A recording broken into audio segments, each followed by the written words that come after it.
Hi guys, and welcome back to my channel. This is Zuzana from coachzuzana.com, and today Aga and I will give you some tips on how to share negative feedback with anyone and feel great about it. So this video is based on our own experiences of what actually worked. And as the topic is big, we divided it into two parts, and the part one today we will deep dive into the preparation stage. What we are about to outline is how to share negative feedback with literally anyone. It's not just from the managerial's perspective. So, and I already see you cringe because no one likes to share negative feedback. Everyone just likes to postpone it. And the problem with postponing is that it will only make the matters worse. So try to think about it not as sharing negative feedback per se, but as sharing constructive criticism. And I don't say it lightly, I genuinely mean it that way. Try to think about it that you are actually helping someone. So why wouldn't you want to help someone to become better and grow, right? It will only help you in the long run in any way. Anything that is hindering your work and making it lag behind needs to be effectively communicated so that situation does not happen again, right? And this is the only way how you can actually resolve it.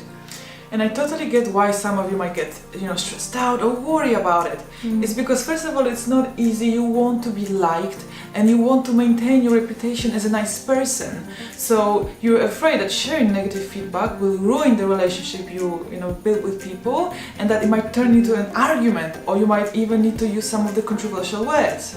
And the thing is that you thinking about it this way is just a reflection of that there is some sort of fear inside of you, that why you're scared of, relaying any type of a negative feedback. We would like to call it constructive criticism. So I would say just look at it in the mirror and identify it and deal with it. And there is a very good book by Brian Tracy called Eat That Frog, which talks about overcoming your fears. And to cut the long story short, in order to overcome your fear, you have to face it.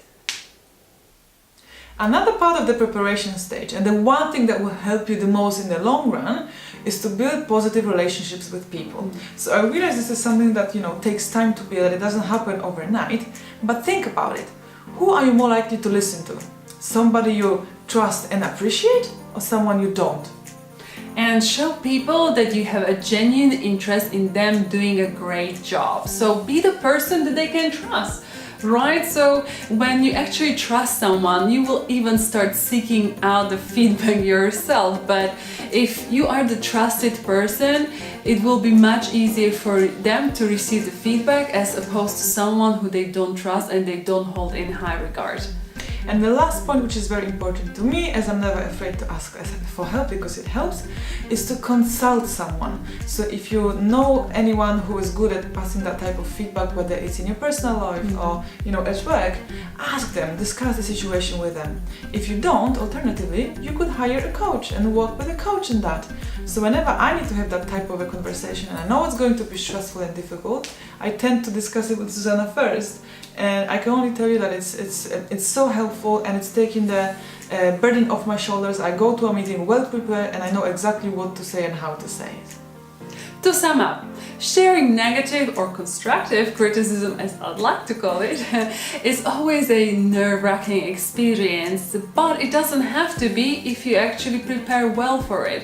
It makes things much easier. So, first of all, you need to start with your mindset and identify any beliefs or any fears you might have about sharing this type of feedback.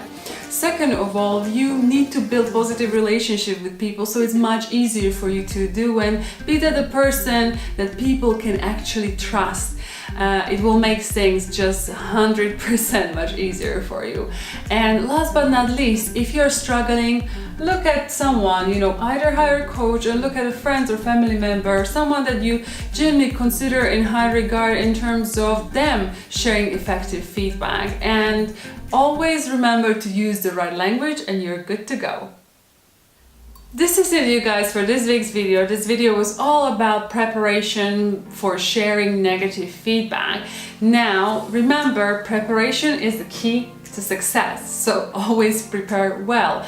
And in the next week's video, we are actually going to get down to the nitty-gritty of what exactly to say when sharing negative feedback. So I hope you liked this video. If you did, please give a thumbs up and subscribe to this channel, and we would love to hear any of your comments or questions that you might have in the comment box down below. And as always, be kind, stay positive. I'll see you next time. Bye!